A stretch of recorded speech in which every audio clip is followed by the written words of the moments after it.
Olá, seja muito bem-vindo ao Preveste da UEA. Eu sou a professora Lana, sou do sexo feminino, tenho 31 anos, sou parda, cabelos pretos, estatura mediana, estou trajando uma calça bege e uma blusa preta. O ambiente da aula é um estúdio de televisão e usarei uma tela interativa para anotações. Então vamos à aula de hoje. Hoje nós iremos aprender sobre a intertextualidade e formas de intertextualidade, como, por exemplo, a paródia, a paráfrase e a interpretação. Ao final dessa aula, você vai ganhar intimidade com a intertextualidade, com a paródia, a paráfrase e vai ter mais habilidade para fazer a interpretação de textos. Bem, meus queridos, antes de nós partirmos para as questões, é necessário que eu pontue com vocês o que é, de fato, essa intertextualidade. Então, veja bem, intertextualidade é a relação que se estabelece entre dois textos. Por exemplo, eu tenho o texto A e tenho o texto B. Nesse texto B, há uma referência a esse texto A. E essa referência, óbvio, ela é feita ressignificada, ela é feita em um novo contexto. E há diferentes formas de você fazer essa intertextualidade. Você pode, por exemplo, fazer uma alusão. Prof, o que seria uma alusão? É quando você tem uma obra muito conhecida e você faz uma referência a essa obra dentro de um texto sem necessariamente citar que obra você está fazendo referência. Por exemplo, você deve conhecer aquela pintura famosa, expressionista lá, O Grito, do Edvard Munch. Poxa, quantas vezes você já viu pinturas como, por exemplo, Homer Simpson, lá dos Simpsons, né? Por exemplo, sendo representado ali como se fosse o personagem do Edvard Munch. Ou seja, eu fiz, no caso desse texto, você fez uma referência a uma pintura conhecida sem citar o nome dela, o nome disso é alusão. Existem outras formas de intertextualidade, como, por exemplo, a paródia, que é quando você se refere a um texto, você usa o texto base como referência, mas você tem uma mensagem contrária àquela ideia do texto originário. Você pode também fazer uma paráfrase. Você, em algum momento da sua vida, já fez paráfrase. Paráfrase nada mais é do que você dizer a mesma coisa com outras palavras. Sabe quando você não fazia a atividade solicitada pelo professor, aí você pedia do seu colega, cara, me dá aqui a atividade, eu vou escrever, mas eu não vou copiar, não vai ficar igual. Eu vou escrever com outras palavras. Você nada mais está fazendo do que uma paráfrase, que é dizer a mesma coisa com outras palavras. Há também diversas outras formas de intertextualidade, como, por exemplo, a citação direta, que você cita, de fato, um texto dentro de outro. Vamos tentar observar esses tipos de intertextualidade nas questões que eu selecionei para vocês hoje. Vamos para a nossa primeira questão. Há um texto aqui para nós lermos, nós vamos fazer a leitura cuidadosa, questão da UEA. Texto 1. E assim seguimos o nosso caminho, por este mar de longo, até que terça-feira das oitavas de Páscoa, que foram 21 dias de abril, topamos alguns sinais de terra, estando na dita ilha, segundo os pilotos diziam, obra de 660 ou 670 léguas, os quais eram muita quantidade de ervas compridas, a que os mareantes chamam botelho, e assim mesmo outras a que dão o nome de rabo de asno. Pessoal, você, não sei se está familiarizado com esse texto, mas é um trecho da nossa carta de achamento, documento ali escrito por Pero Vaz de Caminha, narrando, descrevendo, né, o que foi que eles encontraram no momento em que chegaram aqui em terras brasileiras. Vamos ver, ainda tem o finalzinho do texto, né, que diz assim, e quarta-feira seguinte, pela manhã, topamos aves a que chamam furabuchos. Nesse mesmo dia, à hora de vésperas, houvemos vista de terra. Texto aí do Pero Vaz de Caminha, como eu mencionei. Agora, observem o texto 2, que faz uma referência a esse texto 1. Eu já adianto para vocês que é um texto do Oswald de Andrade, ele é um moderno, e é muito característico do modernismo brasileiro fazer referências através de poemas, dos seus textos, principalmente a primeira geração, a eventos do descobrimento do Brasil, que é justamente o que acontece aí no texto 2. Vamos fazer a leitura atenta do texto. Seguimos nosso caminho por esse mar de longo até a oitava da Páscoa. Topamos aves e houvemos vista de terra. Observe que o Oswald de Andrade, ele pegou as mesmas informações que estão na carta de achamento e transformou essas informações em um poema. Você observa que é uma intertextualidade clara entre esses dois textos aqui que estão sendo analisados. Vamos para o que o enunciado da questão está pedindo da gente. No início do século XX, Oswald de Andrade escreveu o poema A Descoberta, apropriando-se de passagens da carta a El Rei Dom Manuel, também chamada de Carta de Achamento, tá? De Pero Vaz de Caminha, considerada o primeiro documento histórico escrito sobre o Brasil. A esse procedimento dá-se o nome de... Observe que a questão nem está pedindo para que você aponte qual é o tipo de intertextualidade. Aí ela aparece aí nas alternativas, a letra A, dizendo que é uma intertextualidade, nós já sabemos que essa é a nossa resposta. Metáfora não apresenta metáfora, que metáfora é uma comparação implícita, né? Não é nem esse o foco da nossa aula hoje. A metonímia também, que é um mecanismo de substituição, também não apresenta denotação. O texto é conotativo, mas o enunciado da questão está pedindo que nós identifiquemos o que é esse procedimento.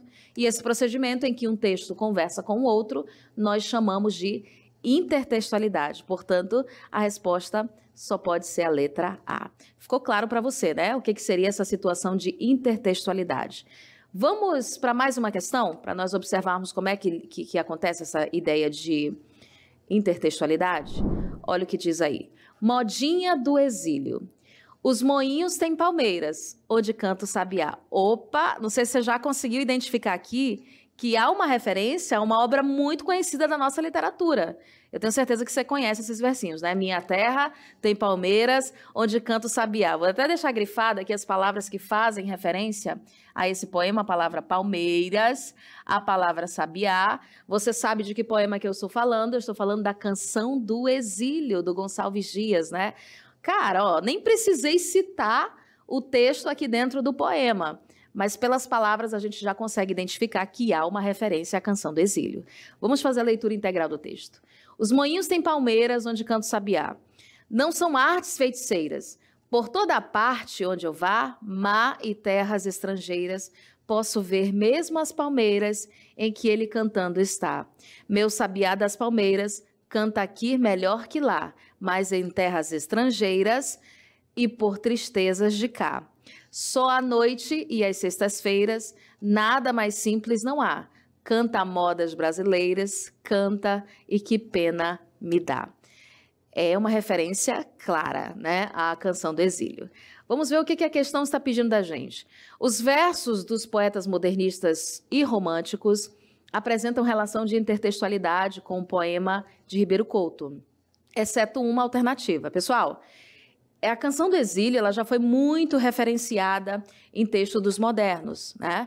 Lembrando que a Canção do Exílio é muito famosa ali no romantismo, ela tem uma questão de identidade nacional e foi parodiada, foi referenciada, foi citada, foi feita alusão em diversos textos dos modernos aí no nosso modernismo brasileiro. Vamos ver aqui exemplos. O enunciado está pedindo da gente, obviamente, aquela que não está relacionada com a Canção do Exílio. Olha o que diz a letra A. Vou-me embora para Pazárgada.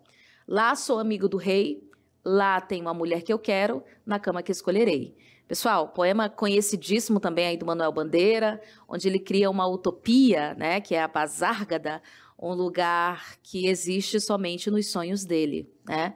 Observe que não há uma referência em nenhum momento aqui na letra A ao poema Canção do Exílio, do Gonçalves Dias. Nesse caso, é a única alternativa que não tem uma intertextualidade com a Canção do Exílio e nem com o poema do nosso querido Ribeiro Couto, né?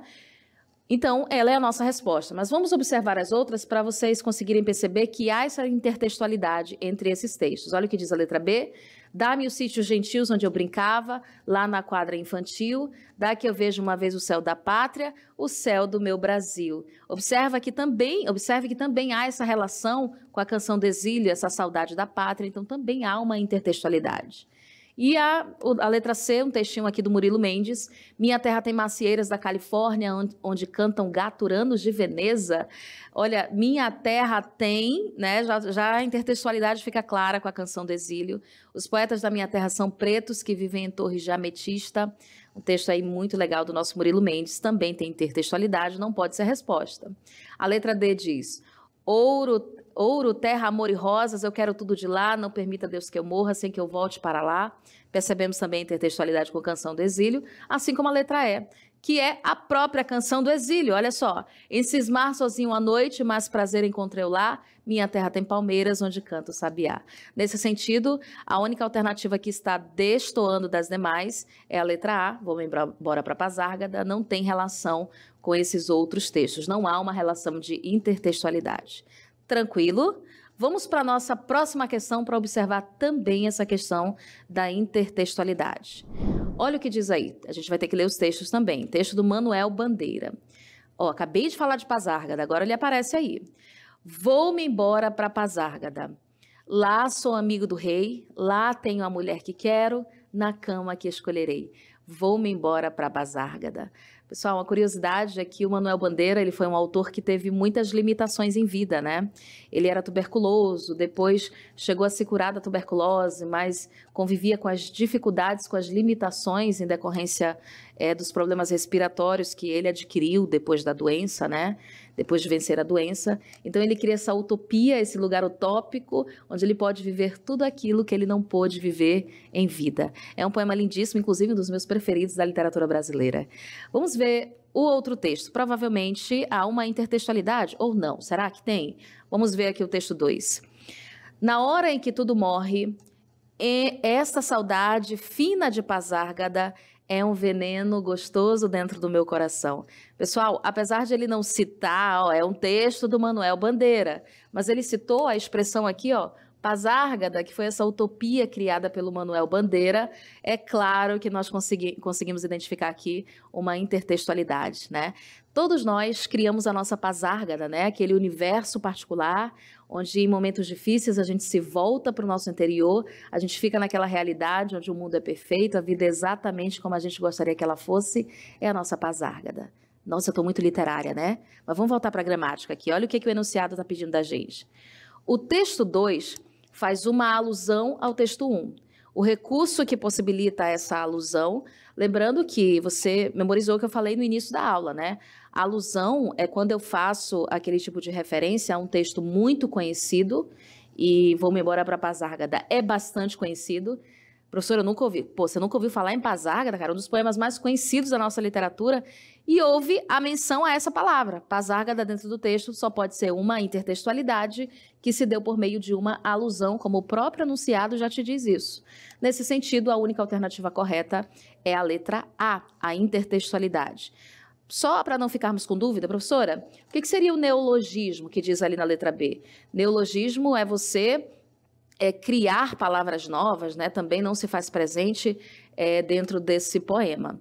A metalinguagem, que é o texto falando sobre o próprio texto, também não se faz presente, nem a metáfora, nem a anáfora. A única resposta correta para essa questão é, de fato, a letra A. Não esqueça, a intertextualidade é a relação que se estabelece entre dois textos, em que um menciona o outro, né? Tem o texto A, tem o texto B, há uma referência no texto B a esse texto A. Essa referência pode ser por meio de uma alusão, pode ser por meio de uma paródia, né? Prof, o que é paródia? Explica para mim que eu já esqueci. Paródia é quando você cita aquele texto utilizando, em um outro contexto, mas uma mensagem contrária àquela que você tem no texto original. Certo? E a gente tem a paráfrase, que nada mais é do que você dizer a mesma coisa com outras palavras. E temos, além dessas, diversas outras formas de intertextualidade. É importante que você esteja familiarizado. Quer uma dica de ouro? Associa muito os textos do modernismo com o romantismo brasileiro. Você vai conseguir ver diversas intertextualidades, além de estudar a literatura também, que é maravilhosa. Certo, meus queridos? Na aula de hoje, nós vimos a questão da intertextualidade e os tipos de intertextualidade, como, por exemplo, a paráfrase, a paródia. Se você gostou dessa aula, siga o Preveste em todas as nossas redes sociais. Eu aguardo você. Um grande abraço. Tchau, tchau.